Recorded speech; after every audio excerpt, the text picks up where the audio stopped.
Hai semua, apa kabarnya?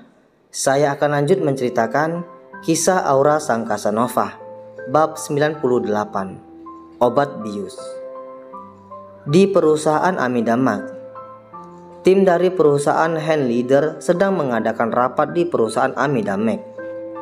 Seperti yang telah direncanakan, Jiro menyuruh asistennya untuk menjadi orang suruhan yang memata-matai Kiara.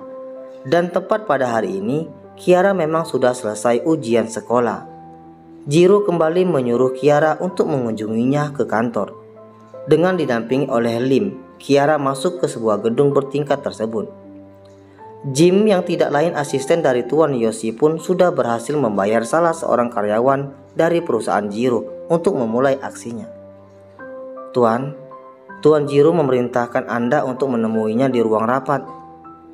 Tiba-tiba ketika Lim dan Kiara hendak masuk ke dalam lift, seorang karyawan mendekati keduanya dan mengatakan jika Lim diperintahkan untuk menghadap Jiro di ruang rapat. Di ruang rapat? Tapi aku tidak ada sangkutannya dengan sistem yang ada di kantor ini, jawab Lim yang merasa aneh pada apa yang dikatakan oleh karyawan tersebut. Tapi Anda merupakan orang kepercayaan Tuan Jiro di mansion kan? Pasti Tuan Jiro membutuhkan Anda untuk sesuatu di luar urusan kantor, Tuan, lanjut karyawan tersebut. Sementara Kiara hanya bisa terdiam, menjadi pendengar yang baik dari percakapan antara Lim dan juga salah satu karyawan Jiro tersebut. Baik, kalau begitu kami akan ke sana, ucap Lim. Tapi hanya Anda yang diperintahkan, Tuan, bukan Nona Kiara juga, ucap karyawan itu lagi. Iya, tapi aku ditugaskan untuk membawa Nona Kiara ke dalam ruang kerja Tuan Jiro dengan aman dan selamat, jawab Lim. Karyawan itu nampak terdiam sembari menatap lekat wajah Lim. Sedangkan Lim yang diperlakukan demikian tahu jika tatapan itu merupakan tatapan yang mengatakan jika karyawan tersebut juga milik tuan yang sama dengan dirinya, yaitu Jiro, bekerja dan mengabdikan diri juga untuk tuannya.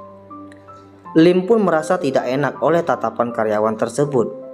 Akhirnya mereka sepakat untuk masuk ke dalam lift yang sama walaupun tujuannya berbeda.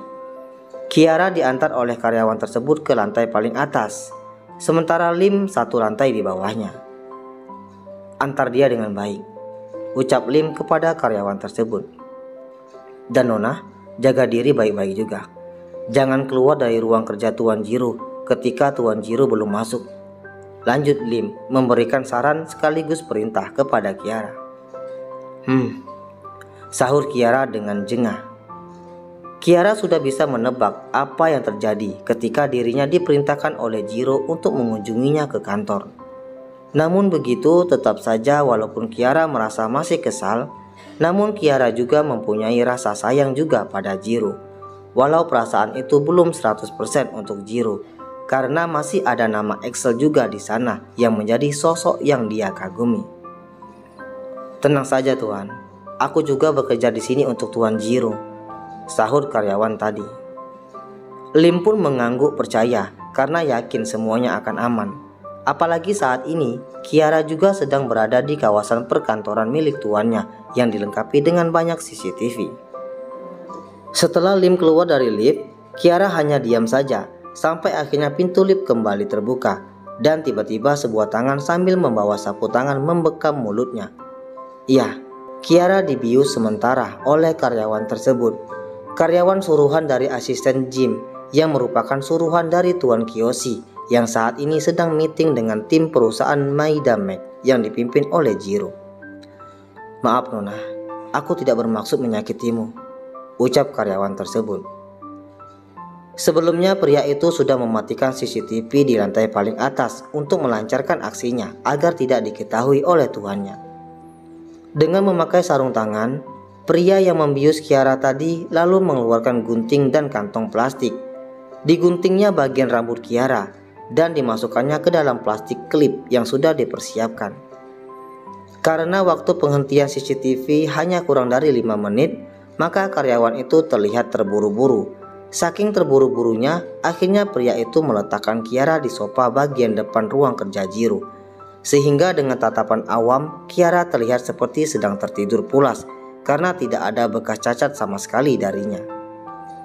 Di tempat lain, Lim yang sebenarnya ragu oleh perintah tuannya yang tiba-tiba langsung mengetuk pintu ruang rapat sehingga perhatian semua orang tertuju padanya, termasuk juga Jiro dan asisten Meg. Sedangkan asisten Jim yang sudah paham dengan drama itu langsung melirik ke arah Tuan Kiyoshi untuk memberikan ide jika hal itu merupakan serentetan dari rencana mereka. "Ada apa, Lim? Apa kau tidak bisa lihat jika aku sedang rapat penting? Kenapa kau masuk? Di mana Kiaraku?" tanya Jiro dengan tegas.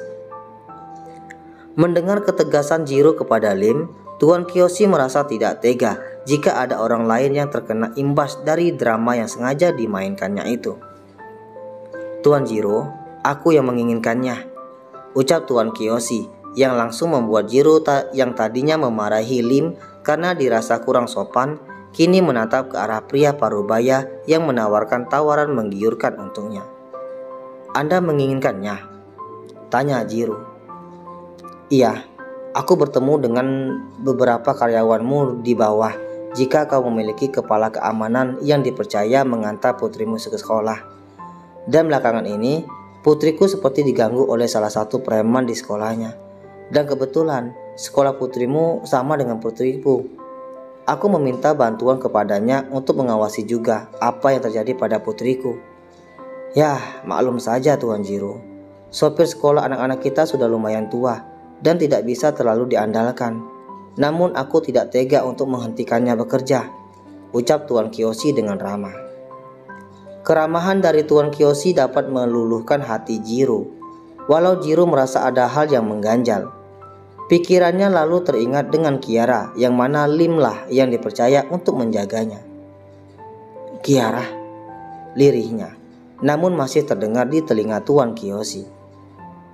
"Tuan Yoshi, aku rasa meeting hari ini sudah cukup kan? Kita bisa melanjutkannya besok atau lusa. Aku harus memastikan putriku baik-baik saja," ucap Jiro langsung keluar dari ruang rapat setelah sebelumnya memohon izin pada Tuan Kiyoshi. "Biar aku ikut Tuan Jiro, aku juga bertanggung jawab terhadap putrimu," ucap Tuan Kiyoshi. "Dek, ikut bertanggung jawab, apa maksudnya?" batin Jiro dengan radar posesifnya yang mulai aktif ketika ada perhatian dari pria lain untuk Kiara tanpa berpikir secara logis. "Bertanggung jawab seperti apa maksudnya, Tuan?" tanya Jiro yang langsung menatap tajam ke arah Tuan Kiyoshi. "Karena akulah telah memanggil pengawal dari putrimu, jadi aku merasa ikut bertanggung jawab," ucap Tuan Kiyoshi yang langsung membuat radar posesif Jiro kembali normal dan mengangguk menyetujui apa yang dikatakan oleh pria parubaya tersebut. Jiro, Tuan Kiyoshi, dan asisten-asisten mereka pun menaiki lift menuju ke lantai paling atas. Keduanya nampak diam tanpa kata apapun. Sedangkan Lim sudah lebih dulu menyelidiki keganjalan yang terjadi saat itu melalui rekaman CCTV. Namun tidak menemukan keanehan sama sekali. Hanya melihat Kiara yang sedang tertidur di sofa depan ruang kerja Jiro. Pintu lift pun terbuka. Rombongan Jiro dan juga Tuan Kiyoshi langsung keluar. Namun tiba-tiba Jiro berlari sembari memanggil nama Kiara. "Kiara!" teriak Jiro dengan panik dan langsung menghampiri Kiara karena takut terjadi hal-hal yang tidak diinginkan. "Ada apa dengan putrimu, Tuan Jiro?" tanya Tuan Kiyoshi dengan berakting ikut panik.